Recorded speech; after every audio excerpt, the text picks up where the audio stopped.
இந்த படத்தினுடைய மிகப்பெரிய பலம் அப்படின்னா, ஃபர்ஸ்ட்டு ஒரு 1 ஹவர் அப்படியே பரபரன்னு போகும். அடுத்து என்ன? அடுத்து என்ன? அடுத்து என்ன? அடுத்து என்ன? அடுத்து என்னன்ட்டு. அவ்வளோ ஒரு சுவாரஸ்யமா பண்ணியிருப்பாய்ங்க. ஒரு சின்ன ரேடியோ ஸ்டேஷன் செட்டுக்குள்ளார. அதுவும் மினிமலைஸான ஒரு கேரக்டர்ஸ் வச்சு.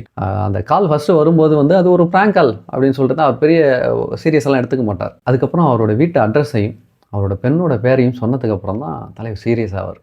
அப்படியே ஒரு சேஞ்ச் ஒண்ணு இருக்கும். அதே மாரி வந்து திடீர்னு இவர மேலேருந்து போய் மாடியிலேருந்து கீழ குதி அடியுமா. அந்த சீனும் வந்து பிரமாதமா பண்ணியிருந்தாங்க. இதோட சவுண்ட் டிசைனும், இதோட கேமராவும் வந்து இந்த த்ரில்லிங்க்கு வந்து பயங்கர சப்போர்ட்டிங்கா வந்து இருந்தது.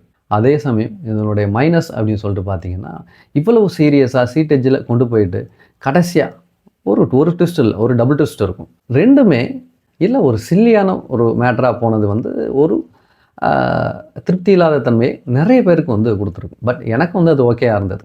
ஏன்னா அந்த லைட்டரான விஷயம் எனக்கு வந்து ரொம்ப பிடிச்சிருந்தது. நீங்க ஏற்கனவே இந்த படத்த பார்த்திருந்தாலும் சரி, இனிமே பார்த்தாலும் சரி, உங்களுக்கு இந்த கிளைமாக்ஸ் எப்படி இருந்துச்சு அப்படின்னு சொல்லிட்டு கமெண்ட்ஸ்ல சொல்லுங்க. நம்ம சேனலுக்கு புதுசா இருந்தீங்கன்னா சப்ஸ்கிரைப் பண்ணிக்கங்க. இந்த வீடியோ பிடிச்சிருந்துச்சுன்னா லைக் பண்ணுங்க, ஷேர் பண்ணுங்க, கமெண்ட் பண்ணுங்க. மறுபடியும் ஒரு சூப்பரான வீடியோல பார்க்கலாம். டில் தென் பாய்.